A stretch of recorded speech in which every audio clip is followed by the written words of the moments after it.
Hello, I'm Paul Iddon, an RIBA Chartered Architect, and for the last 18 years, Managing Director of Agency Spring UK, a branding and communication agency that specialises in working in the built environment. I'm in the studio today with Lisa Raynes of Pride Road to talk a little bit about the process of marketing your architectural practice. Hello, Lisa. Hi, Paul. So tell us a little bit about Pride Road. So Pride Road is an architectural practice franchise that specialises in turning houses into dream homes. We work exclusively with homeowners across the UK. You use the word franchise there, and that's quite unusual in this context.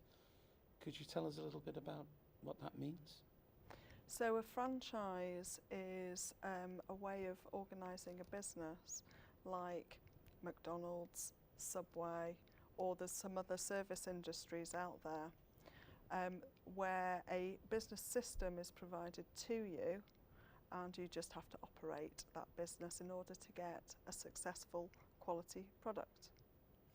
So why did you think Pride Road would work as a franchise? Well, it goes back to about 4 years ago. I set up my own business 5 years ago, Raynes Architecture, and I was also serving as chairman of Women in Property Northwest, and I started to see the huge disparity between men and women across the industry. Going into architecture school, there's 50% male to female. When you go out into the industry, the numbers rapidly decline, so there's 30% female, and as you climb up in a company, the women just fall off a cliff. So I'd set up my business in the recession, and I've got 3 kids, and actually what I'd established was a business that actually did have that work-life balance. And I had that light bulb moment and went, aha, there's an idea here. So essentially that's the big idea behind Pride Road. So up until then you were running your practice Raynes Architecture, and before that, tell us a little bit about you. So I'm an architect with 19 years experience. I think we must have set up our business about the same time. And I worked in large companies. I've worked for Ian Simpson, Urban Splash, Halliday Meacham, predominantly in the residential and commercial sector. And every time I took time out to have a child, it started to hinder my career. So you saw there's a greater need to being just an architect. You mentioned to me before about a book you read that was the inspiration for this, essentially putting together the idea of being an architect but also a businesswoman. That's right. This is your light bulb moment. That's right. I was so excited about setting up my own practice, I was searching around for inspiration and asking people for business books, recommends, and I was recommended Michael Gerber's The E-Myth Revisited. And what he talks about is the idea that I think the myth of the entrepreneur, that if you have a technical skill in something, that then you can make a business out of it. So, you know, I'm a fully trained, qualified architect, then can you make a business out of it? Well, he starts talking about a pie shop where there's this woman who makes the most fantastic pies, and then she goes out to set up a little shop, and the shop becomes really successful to a point. It becomes so successful, it becomes a victim of its own success because she can't keep up with supply, she starts disappointing her customers. So it's what happens after that. So the idea of the E-Myth Revisited is actually you need to start putting in those business systems to drive the business forward. So it's not enough to be an architect, you've got to be a businesswoman as well. So how did you learn those skills? I guess I picked the skills up as I went along. When I was on mat leave and I noticed my colleagues climbing the career ladder, I thought I'd have to step into business development and marketing. So I started doing that. I went into Women in Property. I joined the organisation and then targeted the chair role of the local Northwest branch.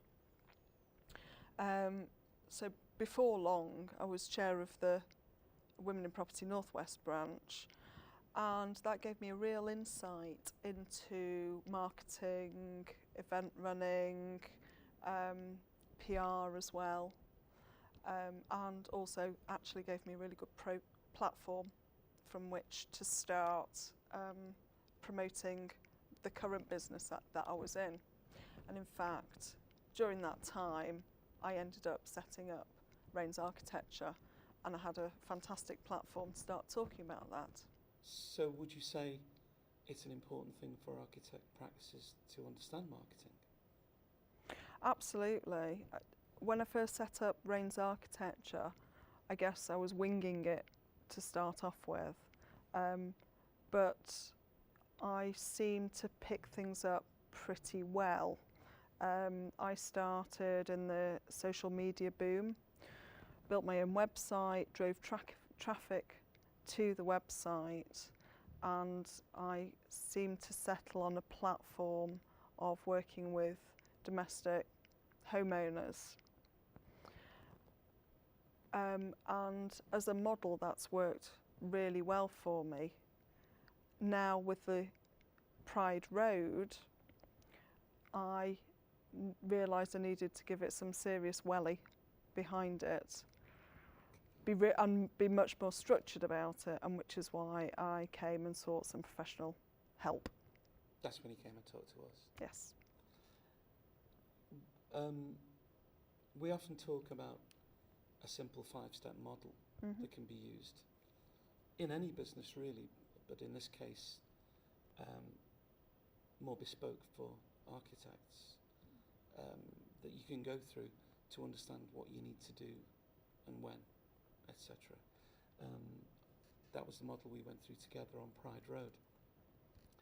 But before we get on to that, when you say you learned something about marketing on the hoof, was that from books, or where did you start to pick up your knowledge? Because it's quite clear you understood quite a bit about the terminology before we met. I guess when I first launched myself into running my own business, I was out there networking, accessing little groups, and there's a lot of general advice out there about marketing. So you just become aware of it, especially with the social media and the web. So as I say, I managed to wing it for quite a while. We're showing a model with this video, which explains this quite simply, and it'll be on quite a bit. But if we start out with step one, when you came to us, you had a great business idea, you had a successful architectural practice in a particular area. So it's about finding a niche and exploiting that niche within a market. That was the process you ended up with. That's right. So I've ended up working in the domestic residential sector. Relatively low value projects, not for the homeowners, but in terms of architectural fees it is. And it was a market, it worked very well with my business. It relies on having lots of projects come through rather than waiting for a medium or a large size project.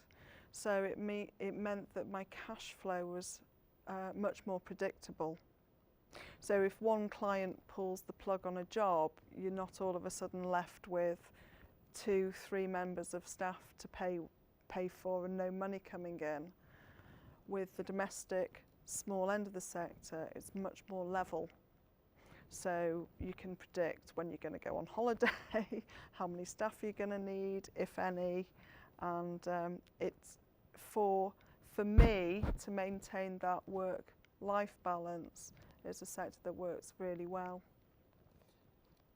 And of course, the model works particularly well for female architects in particular, although not exclusively, obviously, in being flexible around other aspects of your life. So that effectively was what your business model and the niche you wanted to operate within. That's right. And if you break down my business closely, I've got a simple 4-step offer that I give to clients, starting with a prospect meeting, then a concept design workshop before it goes into a full project. And it's all about managing clients' expectations. And of course that model applies anywhere, so it's a scalable model and therefore potentially a franchise business. Absolutely. Because you're saying the same thing wherever you are in the country. That's right. So with my business systems behind it, we know our numbers, we know what conversion rates are from inquiries through to prospects, prospects through to workshops, workshops through to live projects, so that you know that if you want to bring in a certain income, you need to be going out and getting XYZ inquiries. The second step, we talk about how the business fits into a market context. In other words, your competitor set. So who would you say is your competitor set? Well, I first looked around to see if there were any other architectural franchise businesses, and there were, but they seemed to be for slightly higher value projects, and so actually didn't really come into the northwest. So that was the first one. But then obviously there's other solo practitioners out there who are in the same market, although probably a slightly higher value level. I think actually ultimately we're challenging draftsmen and architectural technicians and builders and surveyors and structural engineers who do some drawings on the side. But what you're offering is a true architect experience with your clients, because one thing you told me was that they actually search for the word architect. Is that correct? Yes, that's right. So, bit of a dichotomy there. So where you add value is providing a real architect. Yeah. In quite a crowded marketplace. Yeah. When your competition is mostly not other architects. Mm-hmm. Yes, I think there's a common assumption out there amongst the general public that they don't understand what the term architect means. If they search for the term architect on the internet, they actually do get architectural technologists or people who provide architectural drawings, but they don't understand that word architect, that it's a protected term. So there is opportunity for someone in the marketplace like Pride Road to be found when someone's searching for architect in the local area. Okay, so just recapping a little bit. Step one, you established a niche business idea. That's what we call positioning Okay. in the marketing business. And then step 2 was you looked at how your business idea, what the fit was within the competitive context. So you understood your idea, and then you understand the context and how you are different. That's another marketing term, is differentiation. As an interesting point, people think marketing is a complex business, and it can get complicated, but it's based on a very fundamental principle that there's only 2 ways to market any business, and that is price or differentiation. So if you're not different and offering something specific, then you're probably going to compete on price. Mm-hmm. And that's the problem that a lot of small architecture practices have, because they perhaps aren't sufficiently differentiated from their competition. Okay, in the second step, we talk about being different or differentiated. Okay. So what makes Pride Road different to other architect practices? Pride Road is about being accessible to the layperson. It's about being able to talk to people who have no knowledge of the building industry, and being able to distill the process down simply and efficiently. And it's about managing expectation. And we do that from the outset with our website. So our website is a mine of information that educates and informs the client even before they pick up the phone. So when you first approached us, you didn't have the brand Pride Road. Mm-hmm. So how did we end up with that name?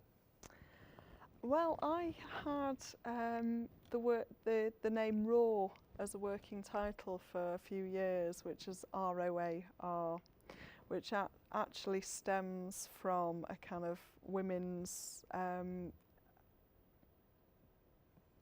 song. It was a song in the 1970s by Helen Reddy, which was "I Am Woman, Hear Me Roar." I remember it well. Yes, and for me it captured the idea of a woman taking charge of her own destiny, which is what I wanted to do with the architectural franchise. And so what we wanted to do was find a name that resonated with that thought, but actually had slightly more appeal. And you helped me through that process. So we started with the idea of pride of lions. In fact, my logo's got a lioness on it. So it's about female animal working in a pride with support, actually being a very strong character. I think the female's the hunters. And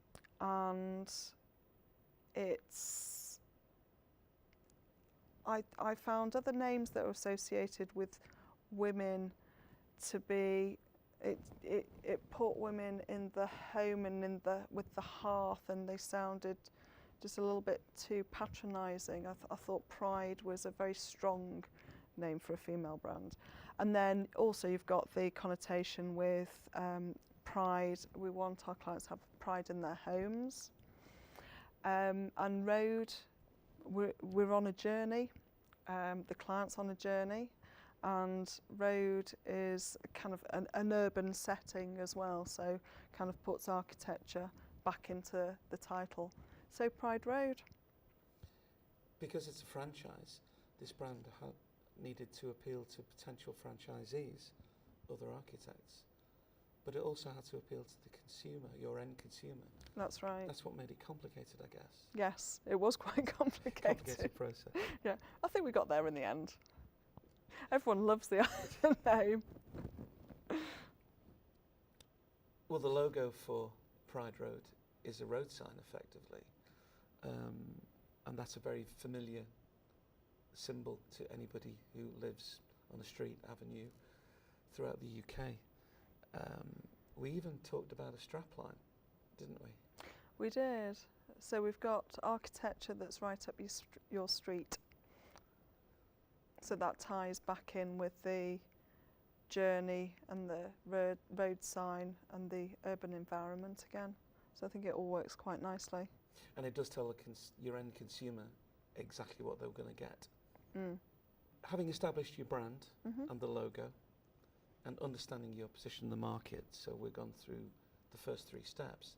The next step is to build your platform on how you're going to market yourself, the who, what, when, where and how.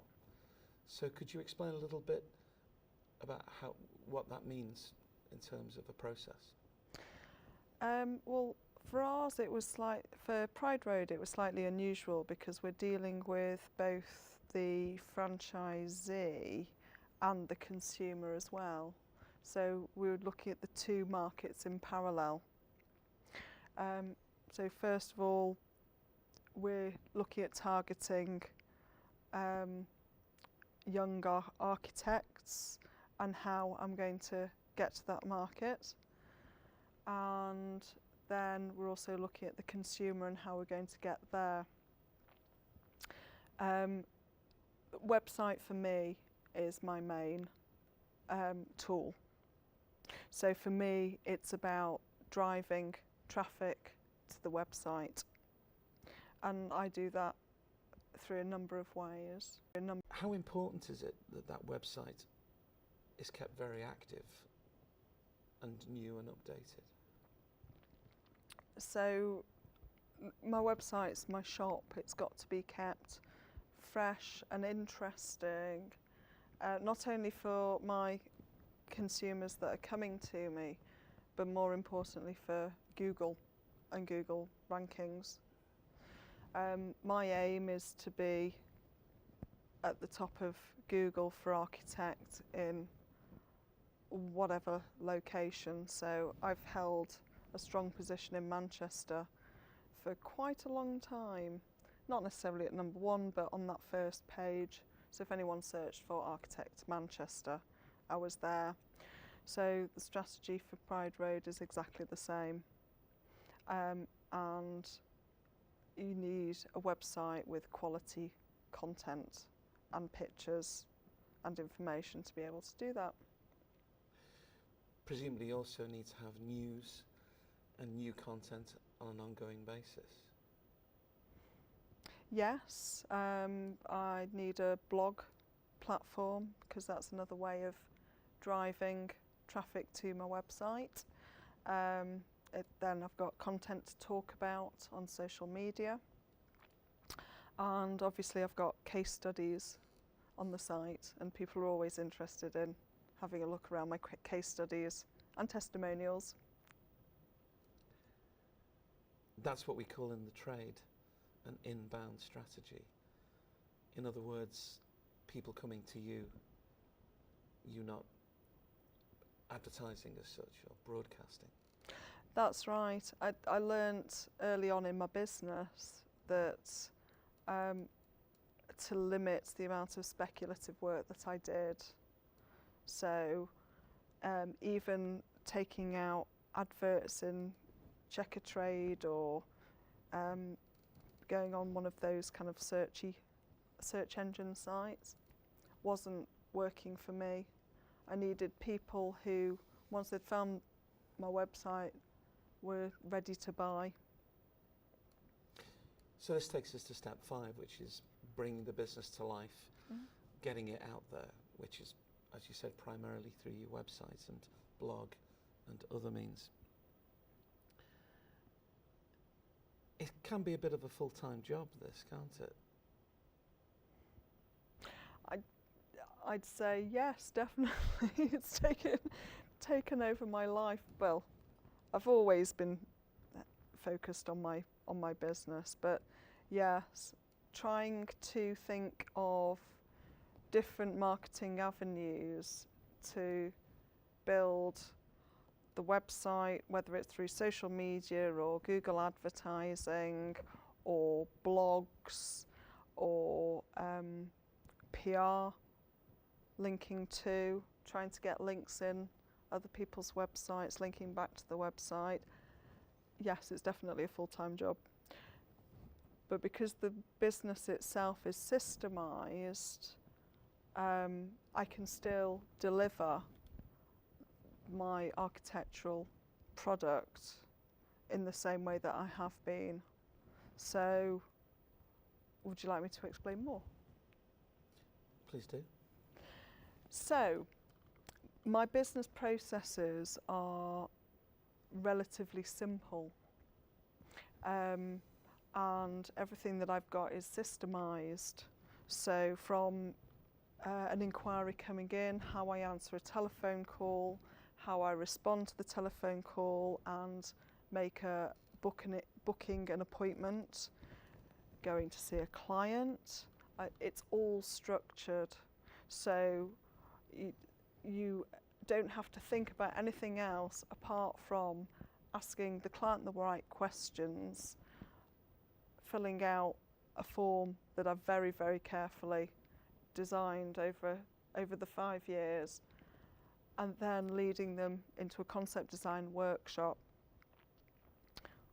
Once we do the concept design workshop, which is delivered in the same way, obviously the designs and the architectural solutions are different every time, and because all the clients are different and the properties are different, but still it's very heavily structured so that you know what your outputs are, you manage the client's expectations the whole way through, and then moving the client from completion of concept and converting them into a live project is also a series of steps.